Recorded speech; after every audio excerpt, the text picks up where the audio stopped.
नमस्कार दोस्तों, आदेश आदेश जय गुरु गोरखनाथ। मैं सन्नी शर्मा एक बार फिर से आप सभी के समक्ष एक नई जानकारी लेके उपस्थित हूँ। पूजा के समय दीपक में हलचल होना प्रत्यक्ष देवता का प्रमाण होता है, जिस देवता का भी आप दीपक लगाते हो। दीपक में कई प्रकार की आकृतियां बनती है। दीपक में कई प्रकार की वो बोलते हैं कि फूल बनते हैं। जब लोग बोलते हैं कि हम दीपक जलाते हैं तो लास्ट में फूल बन जाता है या कॉटन का कुछ आकृति बन जाती है। विभिन्न प्रकार की ये क्रियाएं साधना के दौरान होते हैं। ये उन लोगों के घर में होते हैं जो लंबे टाइम से पूजा भक्ति करते हैं।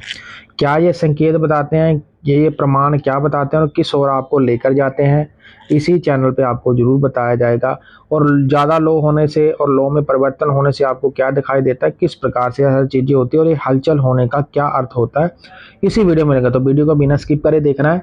गुरु गोरखनाथ सन्नी नाथ यूट्यूब चैनल को जरूर सब्सक्राइब और ज्वाइन बटन को जरूर ज्वाइन करें। आप लोगों का लाइक शेयर कमेंट मेरे लिए बहुत इंपॉर्टेंट है। उसमें जय माता दी जरूर लिखें। अपनी कमेंट के माध्यम से आप अपने प्रश्न का उत्तर पा सकते हो। अगर जायज प्रश्न है तो जरूर करें और किसी टॉपिक पे वीडियो चाहते हो तो वो भी कमेंट में आप कर सकते हो। डिस्क्रिप्शन बॉक्स में सारी जानकारी और पेड सर्विस डालने की आवश्यकता नहीं। मैं जितना भी ज्ञान देता हूँ अपने अनुभव और अध्ययन के आधार पर देता हूँ।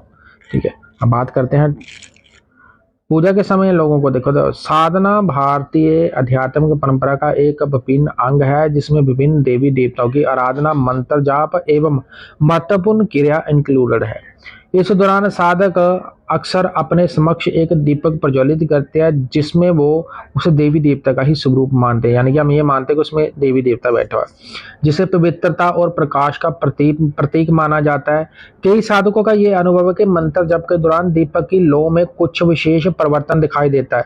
जैसे कि लौ ऊपर को बढ़ती है, फिर छोटी हो जाती है। लौ हवा की, जैसे हवा आती है तो कपड़ा लहराता है, वैसे लहराती है। फूल की आकृति बन जाती है या लौ में, ठीक है ना, असमंजस, कई प्रकार की हलचल होती है। जैसे कई बार दीपक लगाते हैं तो उसमें आवाज आने लग जाती है। तो यानी कई प्रकार के अनुभव जो है लोगों को होते हैं। ऐसे अनुभवों को अक्सर सिद्धि का ही प्रमाण माना जाता है। ठीक है ना।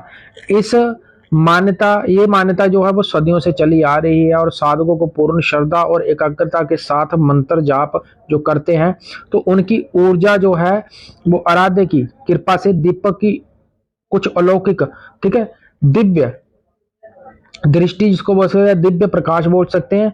और उस दीपक की लो में ही जब व्यक्ति के अंदर एक ऊर्जा का संचार होता है और व्यक्ति को वो सामने चीज दिखाई देती है, तो दीपक में फूल की आकृति बन जाना या लो का तेज होना या बिना किसी बाहरी कारण के लो का फड़फड़ाना, हिलना, ठीक है, ये माना जाता है कि आपकी साधना सफल हो रही है।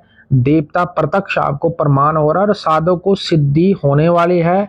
कुछ लोग इसे देवी देवता की प्रत्यक्ष उपस्थिति मानते हैं और इस संकेत मानते हैं कि इस संकेत के अकॉर्डिंगली ये कहा जाता है साधकों के द्वारा कि हमारे पास देवता विराजमान है उसे ज्योत के स्वरूप में।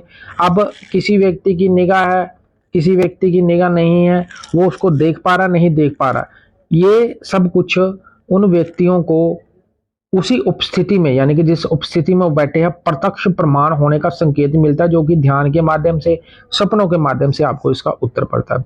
हालांकि इस विषय पे आपको कोई भी वो बोलते हैं कि जो बोलते हैं कि ज्यादा जो तर्क है या ज्यादा कोई उत्तर आपको मिलेगा नहीं। पर दीपक में फूल की आकृति बनने को वो बोलते हैं एक देवता का पूर्ण वो बोलते हैं कि कर्म माना जाता है। लेकिन अगर हम मनोवैज्ञानिक की बात करें या दूसरी तरीके से बात करें तो इसमें जो हम घी का या तेल का उपयोग करते हैं तो उसमें कई प्रकार की शुद्धियां हो सकती है। कई बार कॉटन वैसे फूल जाती है। ये कुछ चीजें ऐसी, पढ़ी लिखी दुनिया साइंस इन चीजों को नहीं मानती है।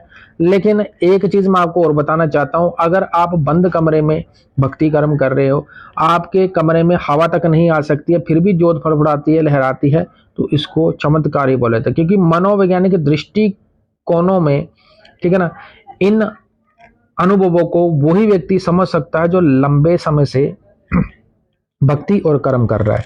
तो ये आपके पास देवता की कृपा दृष्टि होने का एक महत्वपूर्ण संकेत को दर्शाता है।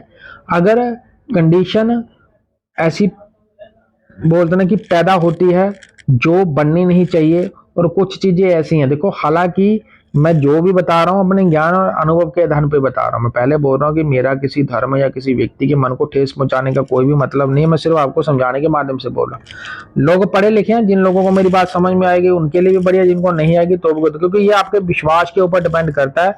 सन्नी नाथ यूट्यूब चैनल एवं गुरु गोरखनाथ यूट्यूब चैनल को जरूर सब्सक्राइब करें। बाकी की जानकारी सारी डिस्क्रिप्शन बॉक्स में मेंशन है। मेरी पेड सर्विस है और साधना सिद्धि में चलना है तो गुरु कृपा दृष्टि में चलना है।